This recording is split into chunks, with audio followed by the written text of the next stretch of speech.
Hello, everyone. Welcome. Welcome to the Buddhist Recovery Network. Another Sunday, the beginning of October. Can someone give me a thumbs up if my sound is okay?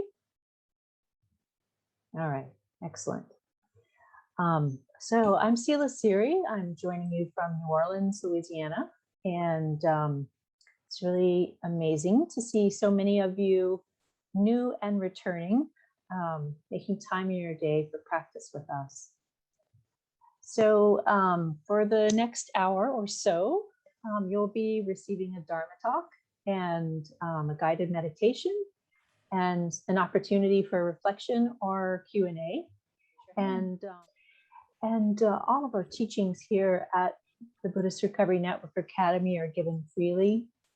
We're really blessed with many teachers who have extensive experience on the cushion, experience working with the body, speech, and mind, and with the ongoing practice of recovery by way of the Dharma.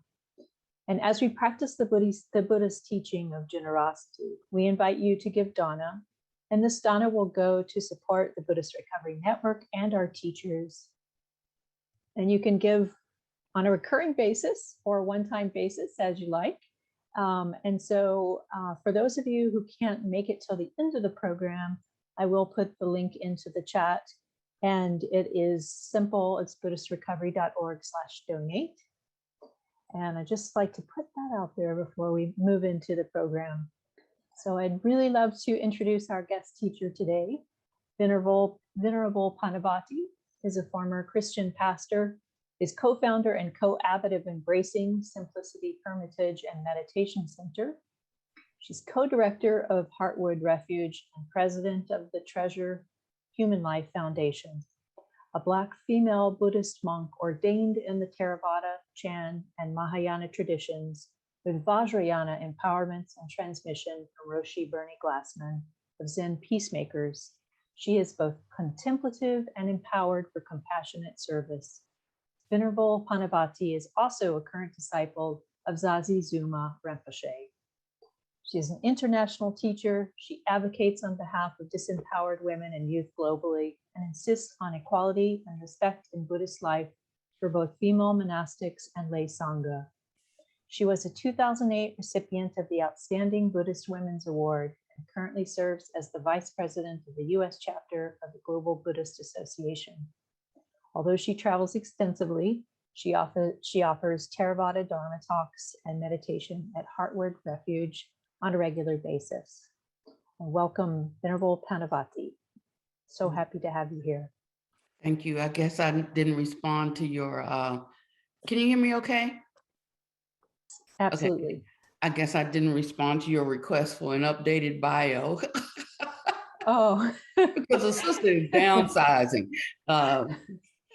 So I've really drawn in my my service to the world, and I'm functioning more as the abbot of the monastery. And when we are able to open again, I've streamlined even more, and I'll just be having a learning from Buddha Academy and Seminary. You know, a lot of times, I mean, like everywhere we go for meditation retreat, and not so much to learn the Dhamma. But when the Buddha used to gather his disciples, they came for teaching and instruction in the path. And then he said, now you all go, go sit at the root of a tree or whatever, and you contemplate this and figure out how to put it into your daily life. So I like it when we come together for a time of instruction in Dhamma, and that should inform our meditation practice, whichever practice you're doing. And we've been given many different practices suitable for finding the one that's suitable for our own personality, our own temperament, can be extremely important. So if you don't mind, what time do we go? Do we go to 5 or 5:30?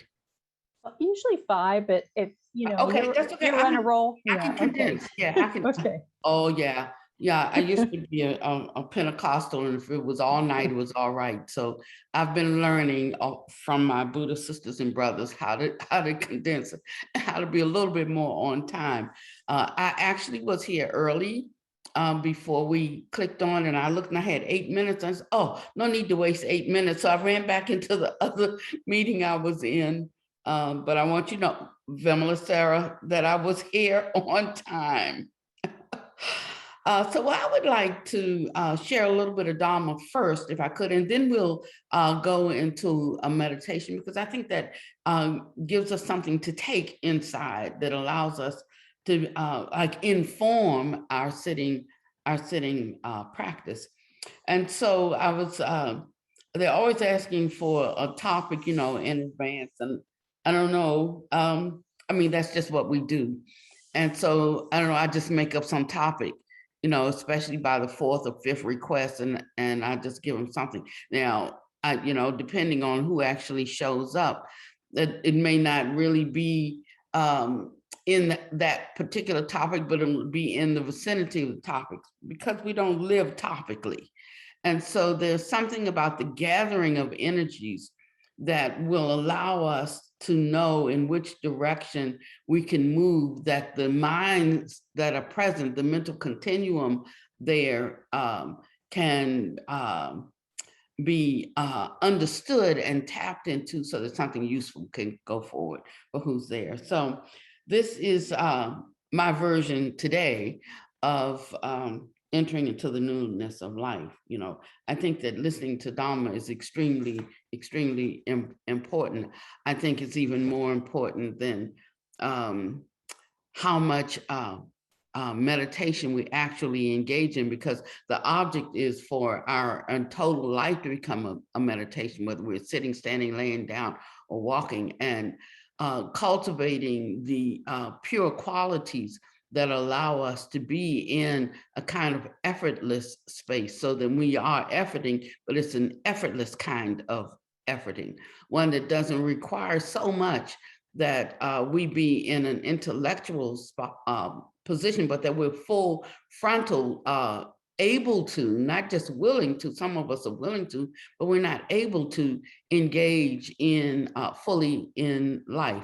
And so when we think about renunciation, it's not always in the way that we think of renouncing life. It is more about seeing that the ignorance is not bliss. And when we can really see that, we can allow whatever's there to be there, because our great aspiration is to have the wisdom of how to be in it, so that this moment that is occurring can be the setup for something more profitable in the future. And if we understand that our the action and the result are moving concurrently, you know, then we become more circumspect in how we live and move and have our being, because we know that actually the future is being created right now. So what I'm doing, what I'm thinking, what I'm saying, you know, the fruit of that, the harvest of that is going on right now while I'm doing that thing, speaking that thing, or saying that thing. It's going to show up later, but right now it's being birthed, and to an equal extent to which that karma is unfolding in my life. And knowing this will help us. If you speak of being in the present moment, actually, when we think about it, the present moment is sort of like always the past showing up right now. So if I want the future to be different, I have to be doing something right now, because that's what's going to show up in the future, the repercussions of that. So when I think of a newness of life, I'm thinking about how to not be Pannavati every day, the same Pannavati I was this morning and was yesterday and last month and last year and 10 years ago.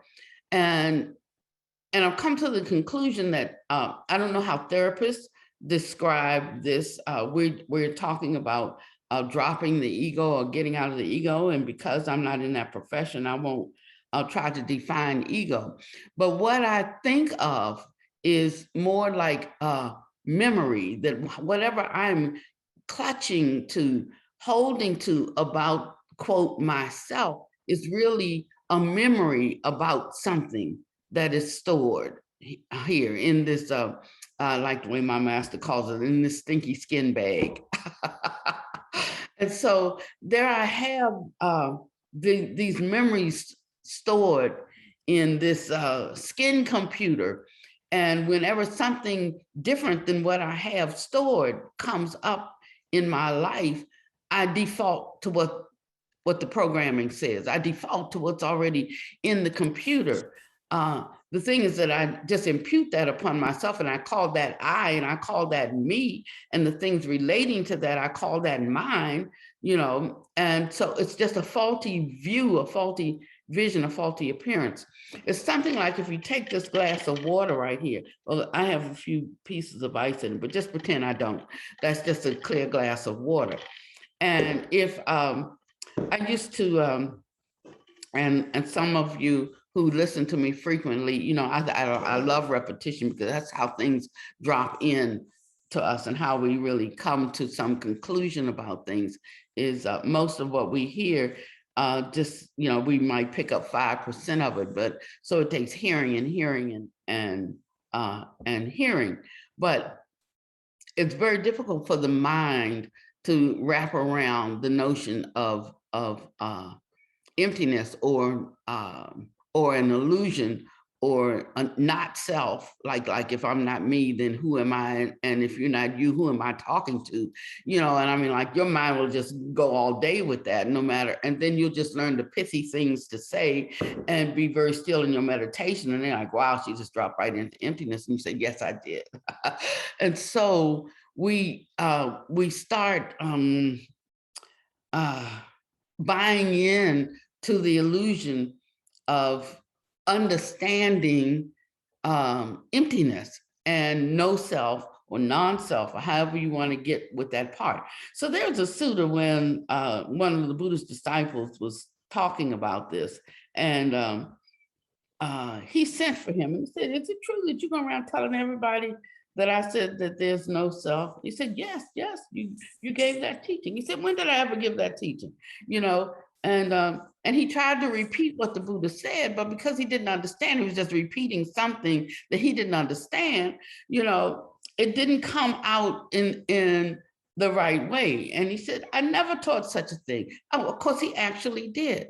But without the whole counsel, we don't get the right picture or the right story or the right way of looking. And so there's this mind that just rejects all that kind of talk. Although as senior practitioners, we repeat that kind of talk. And so I like to use this analogy of the glass of water. The glass is clear. If the ice wasn't in here, I could just look all through this. I could see everything on the other side of this. And the water then would just be sort of a space holder, and yet you would not stop at the space holder. There's nothing there. You're just looking clear through. Are you with me? Okay, but now if you put a little bit of red dye, which I don't have any Kool-Aid, but a little red dye in this glass, and you stir it up, now the water will be red, and you will see all of that red. Now you can clearly see the water because it's been dyed red. And we mistakenly take the red dye in the crystal clear water as ourselves. And so it's very helpful in that kind of way to understand that it is not nothing, because that would be nihilism. He said, I don't teach that. It is not nothing, but it's not the something we think it is and that we cleave to. So we create an erroneous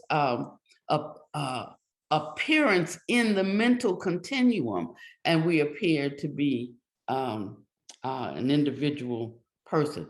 But now Amway used to make this project, a product called Renews It. And that's how I would get a lot of, when I was in those days, in those ways, I would get a lot of distributors signed up under me, because I would always use that. Put the red dye in, now it's red, right?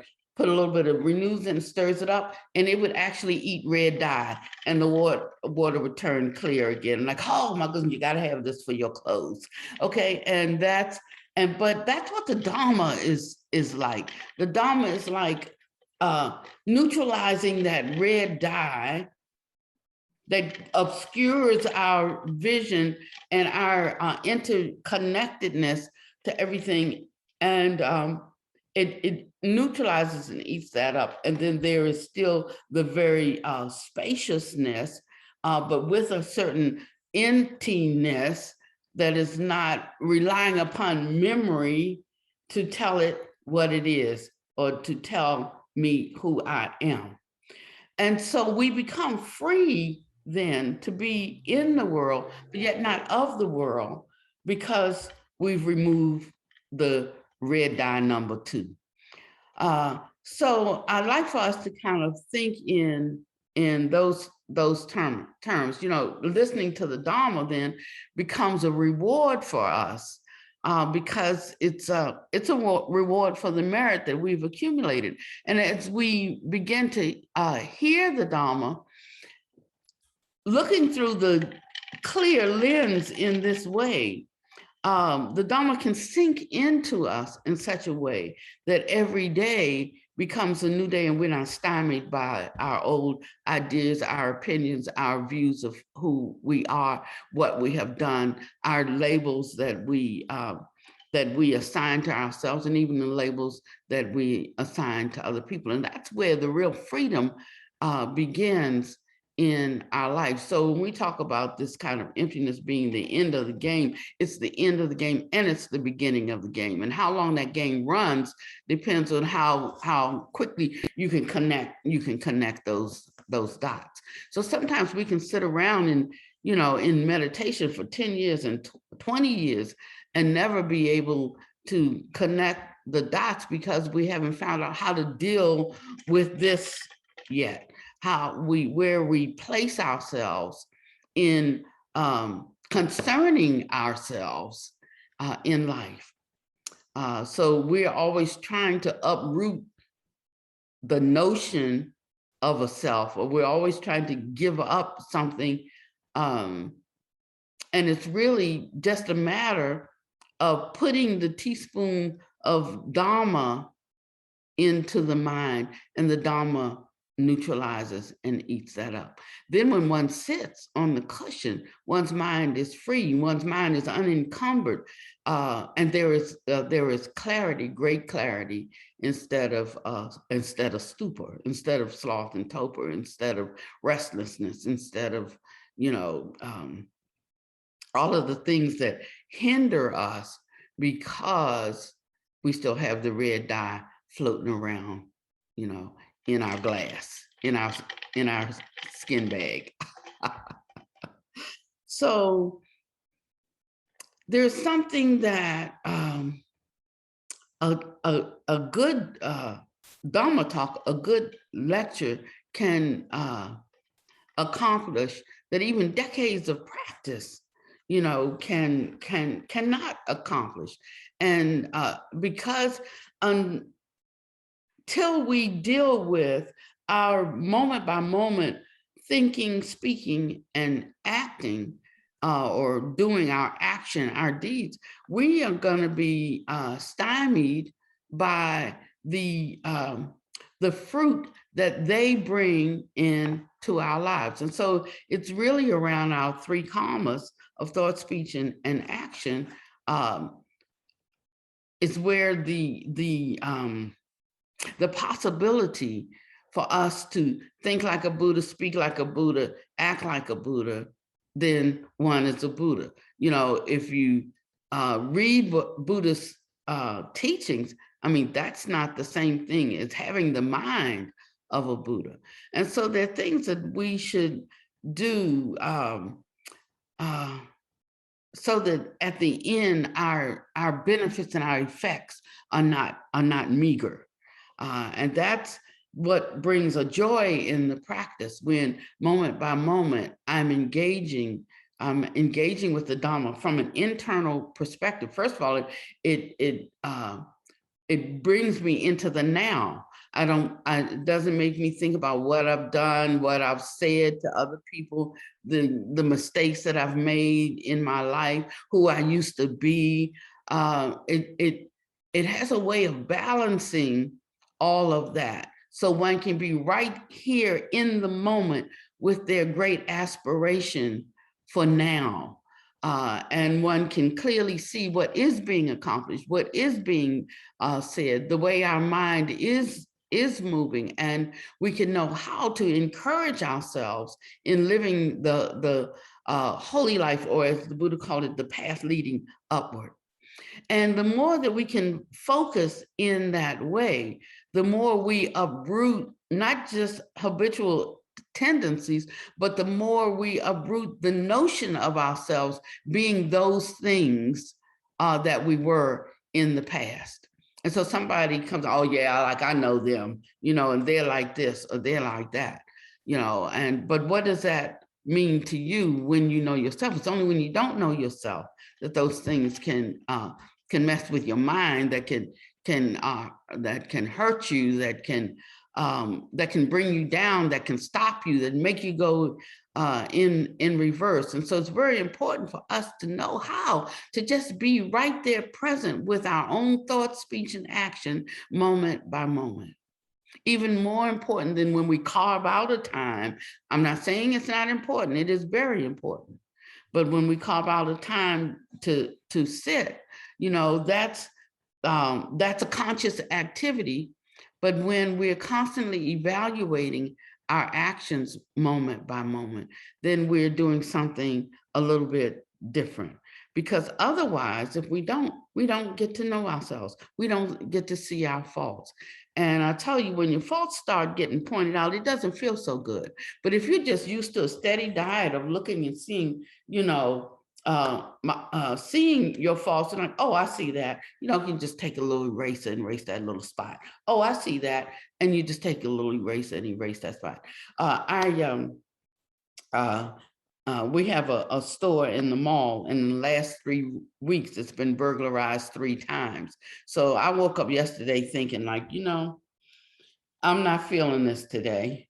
And I think I might do something different, but it's the first time it didn't bother me. The second week was like, okay, how often does this happen 2 weeks in a row? But third time, like, if I have something they want, I'm going to sell it tomorrow, so it won't be here much longer.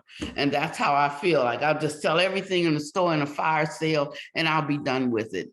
So we can choose to walk through something, or we can choose the path of least resistance and take not the easy way out. I'm not talking about the easy way, but taking the way out that's most beneficial for your overall goal.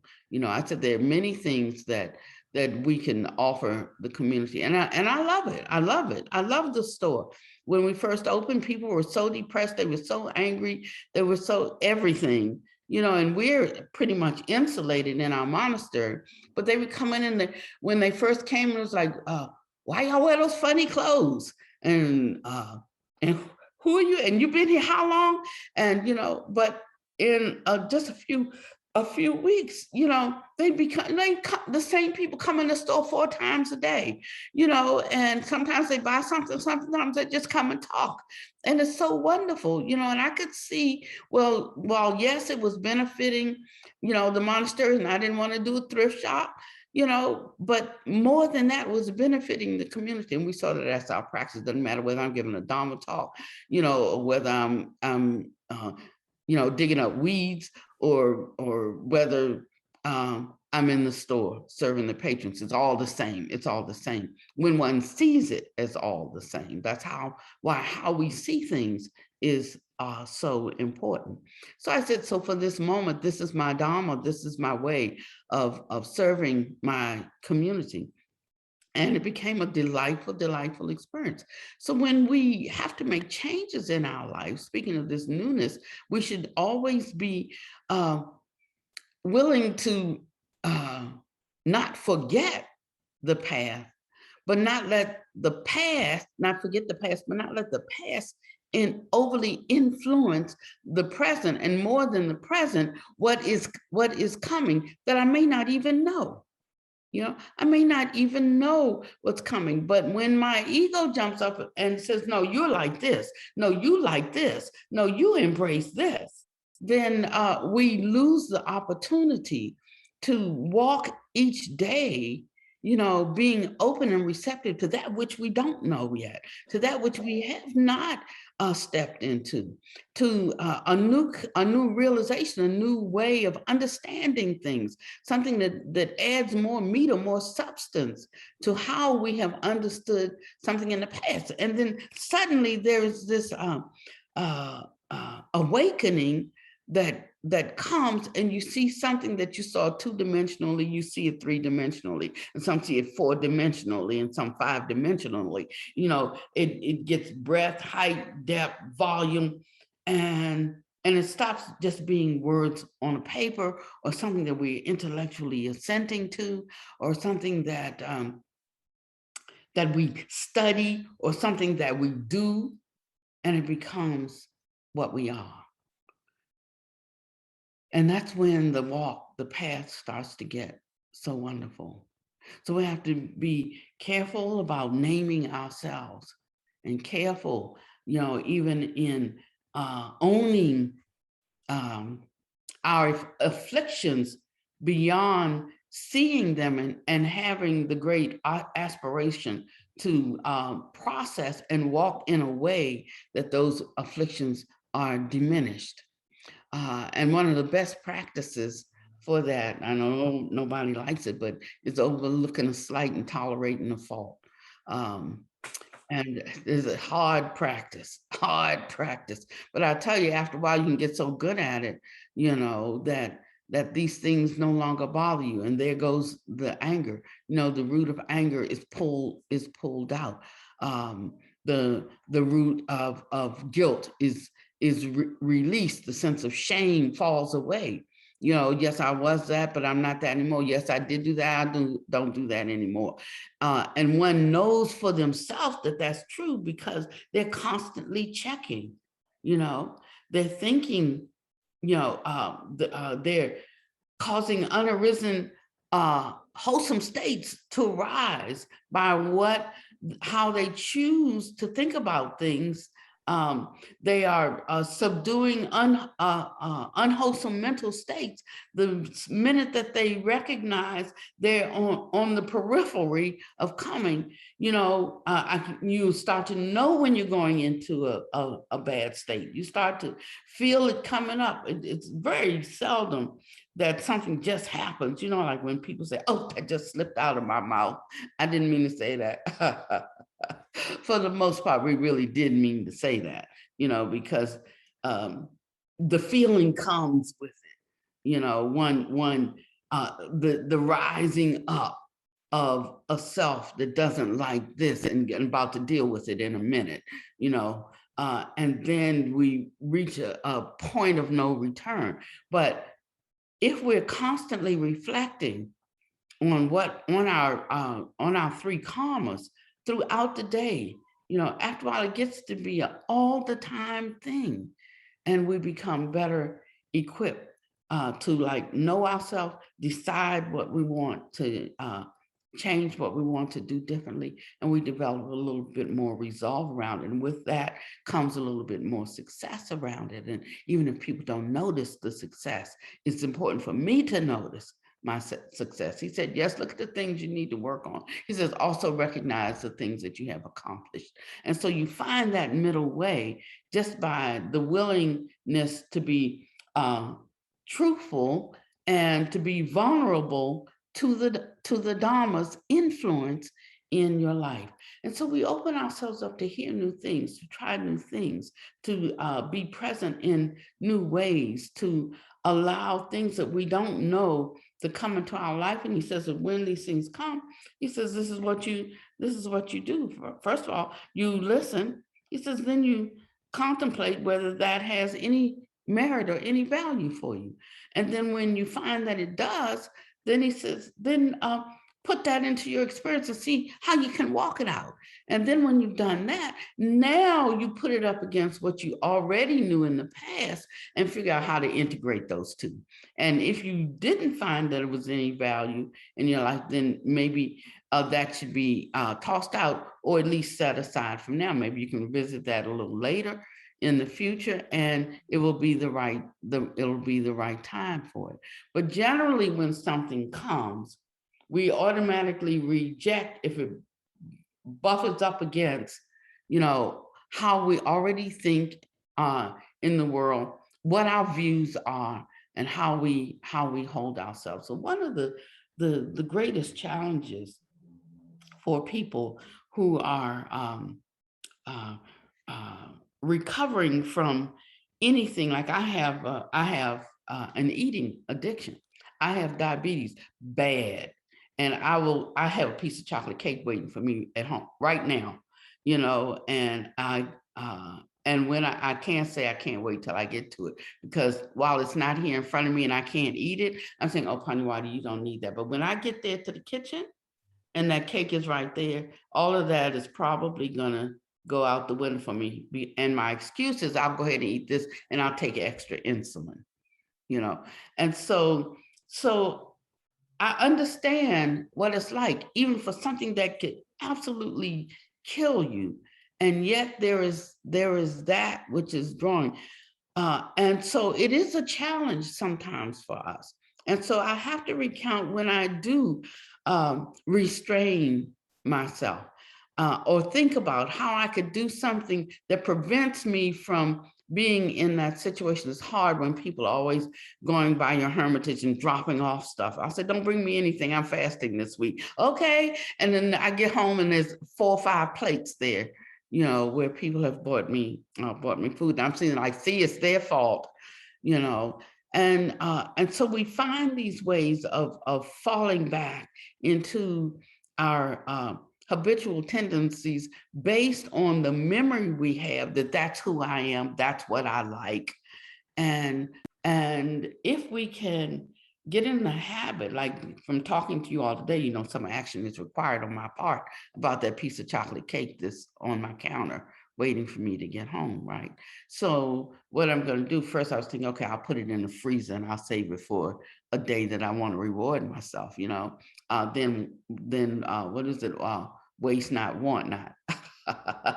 But since I've had this talk, some action is required on my part, right? So when I go home, I'm going to throw the piece of cake away. I'm going to do it as soon as I walk in the door so that it won't sit there on the counter and I decide in an hour, I'm just going to have one little bit.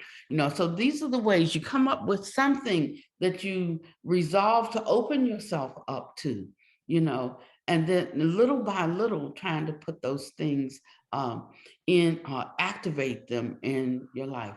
And then when I do that, I'm going to feel really good when I get ready to go to bed, because the sugar rises during the night while the carbs are doing their all night thing, and I wake up and I'm 500 at 6 o'clock in the morning just for that, So I'm considering, what it's going to do. And I'm like, yeah, okay, it's 500 or 600 points, but I don't feel that bad. I feel a little bit bad, but I don't feel that bad, And so then I'm thinking, no, you do feel bad. You feel sluggish. You don't feel like getting up. You don't have the energy to do what you want to do, to give yourself fully to the Dhamma. Like, what's that about, Pannavati?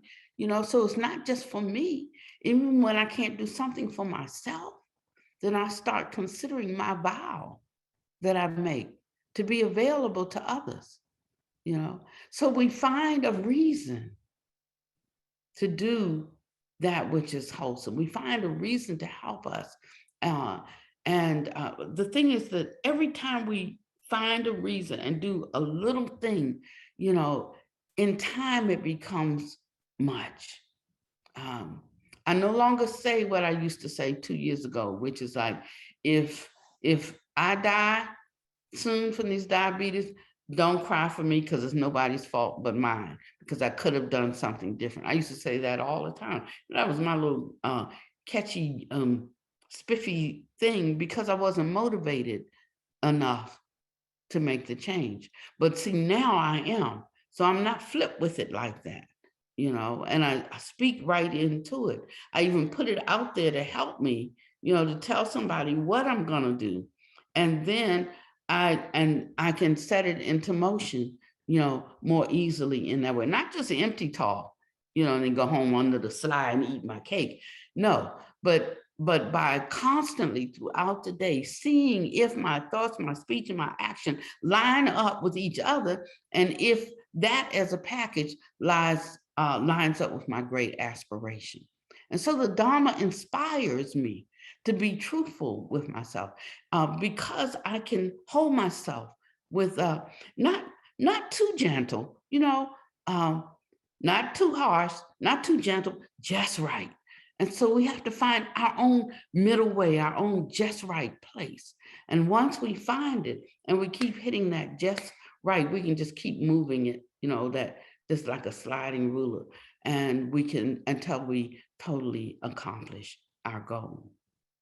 And so the only way that we enter into the newness of life is that we have our own determination, to do that. We have to cultivate ourselves throughout the day, not just when we sit on the cushion or get together with the few Dharma friends that we connect with, but constantly connecting with ourselves until we develop a certain kind of mind, a certain way of holding the moment, just seeing the impermanence of the moment.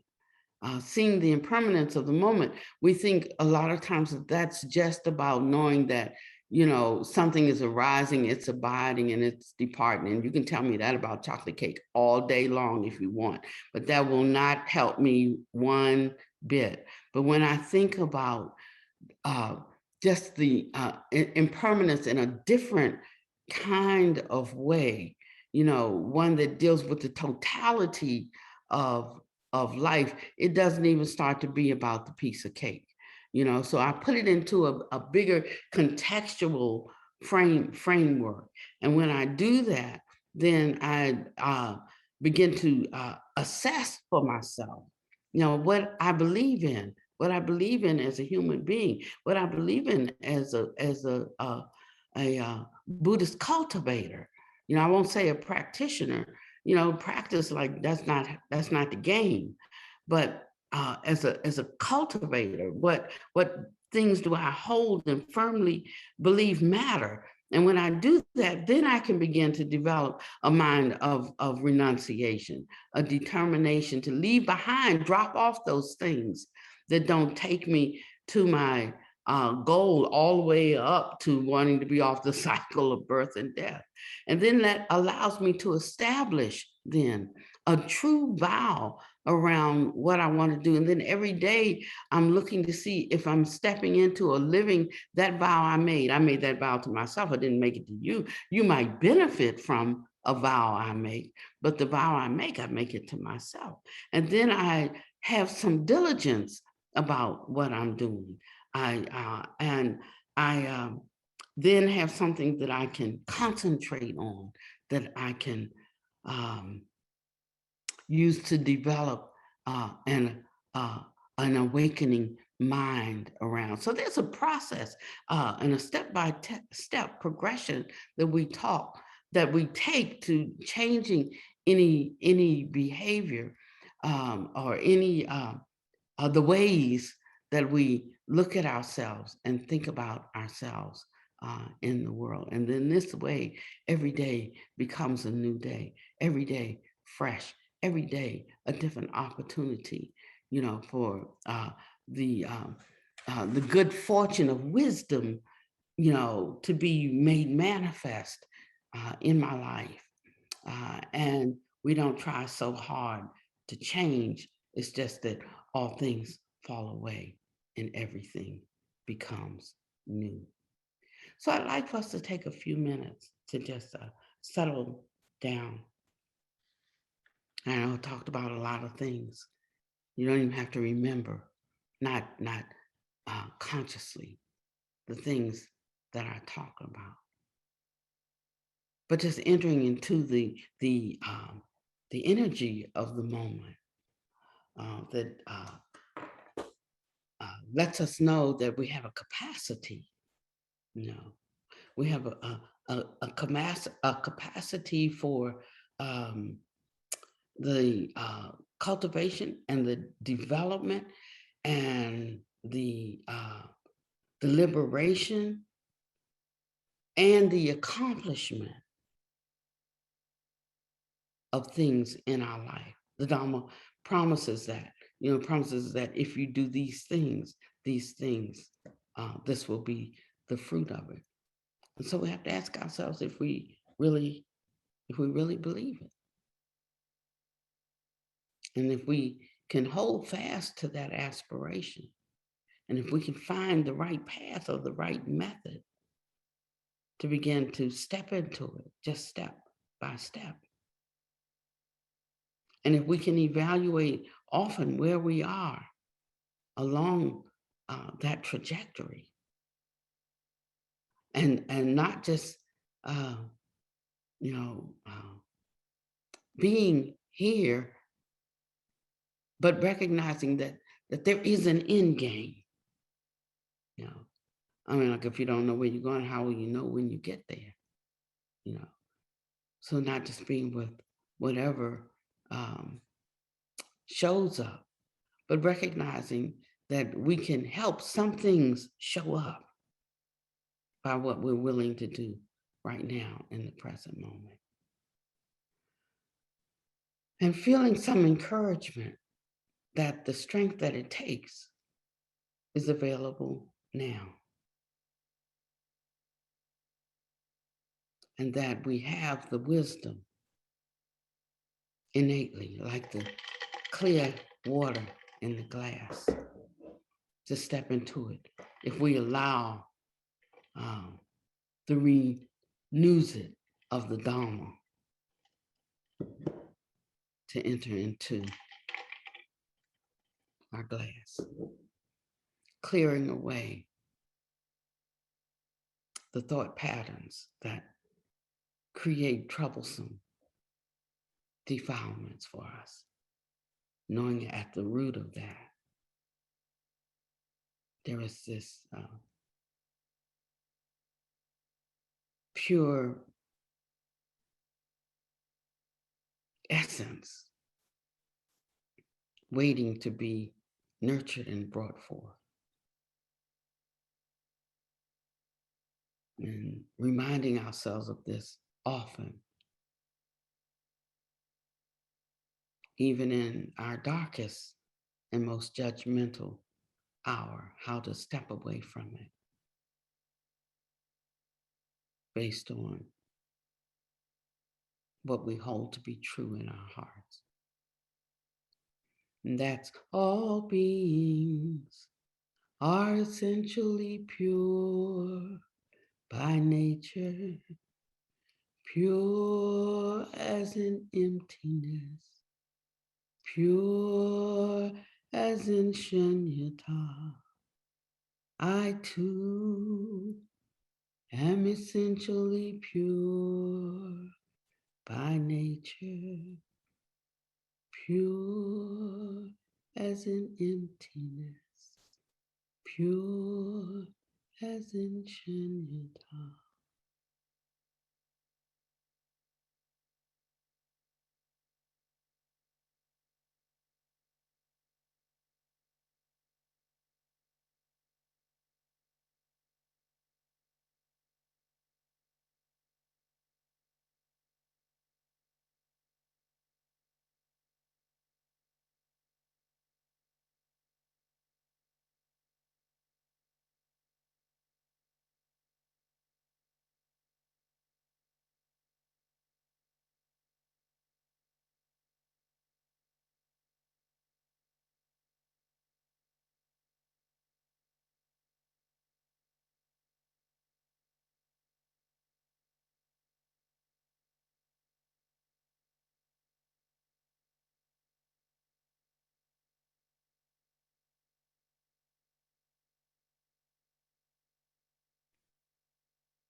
Ding.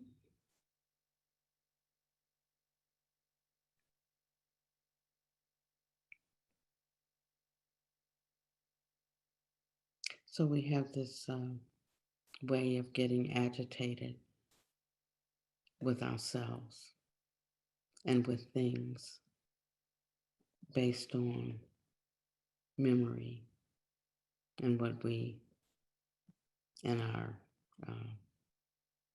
ingrained responses. So when I heard about the third burglary, I got a look like that on my face, like, like this is just too much. I tried it. And the minute I felt the tightening of the muscles, I remembered my vow to myself of how I will be in the world. And I changed it to a smile. And instantly it came to me, well, there's something else you can do, Pannavati. And you could like replace the light bulbs that's all over the door on the exterior portico. You could install, I have cameras in the store, but they come in with ski masks. You could install cameras around the corner of the building, right on the corner, because then you could perhaps pick up the tag because they go that way.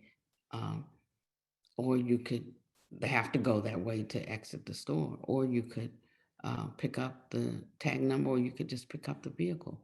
That may give us more of an indication of who the culprits are, But suddenly, where one was feeling overcome, by the weight of the vicissitudes, just a shift in the muscles in the face caused the mind to shift.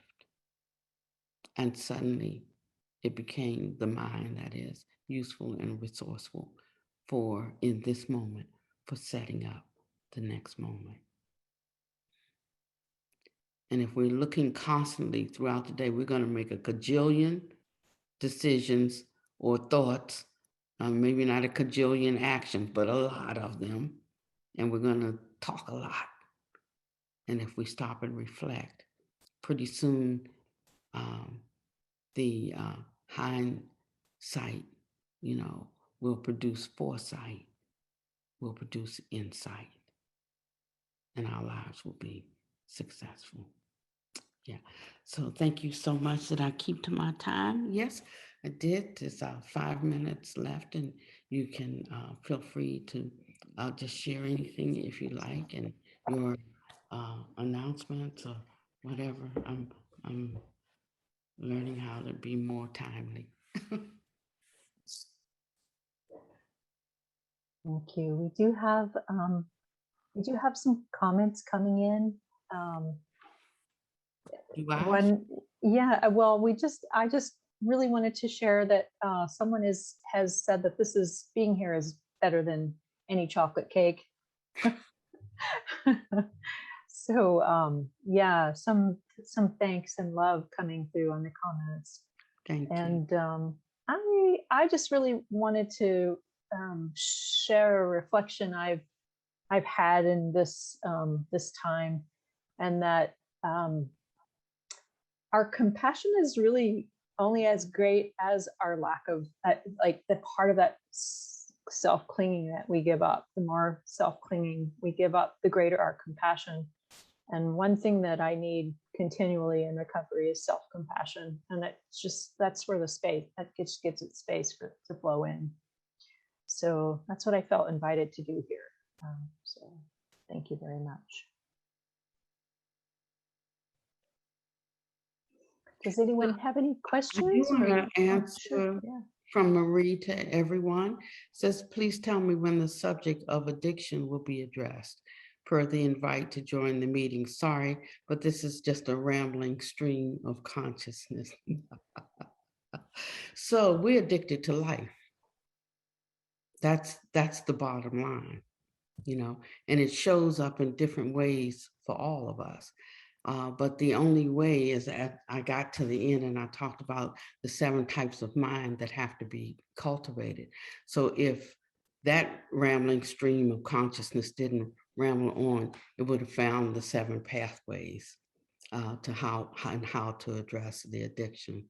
But I'll be glad to post them and send them on, and you can reflect on them in your own time.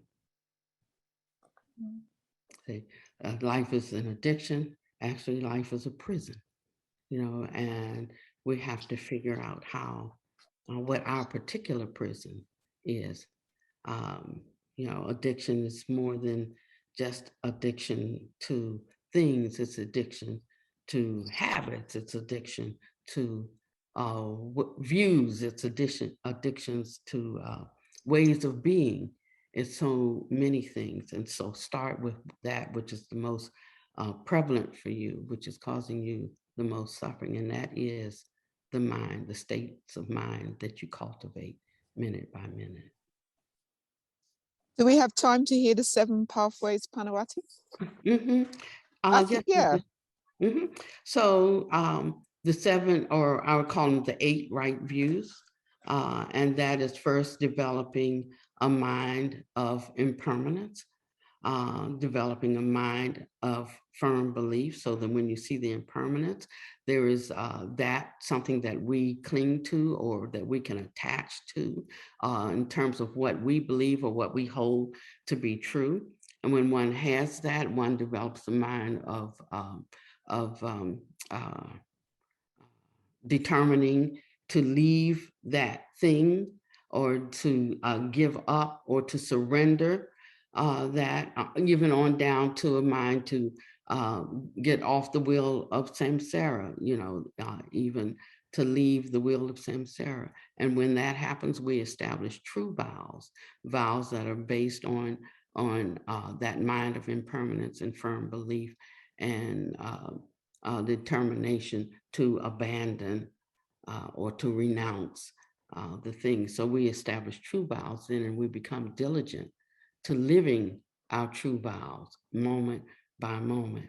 And so we set up the precepts or the stages of how we can do that, how I personally can do that, not what somebody else tells me or the way somebody else tells me. So we put action and activity into that to determine this is what I can do, and from that we begin then to develop a mind of concentration or samadhi, dhyana. We can begin to relax in our decisions because we're sure about our path, and that brings the bodhicitta for ourselves, the awakened mind for ourselves. And of course, what comes with that also is the times to be compassionate with ourselves, the times to be honest with ourselves. Thank you. Do we have time for any more questions, Silasiri? If there are questions, we have time. And you're welcome to raise your hand, anyone, if you would like to come on to ask a question.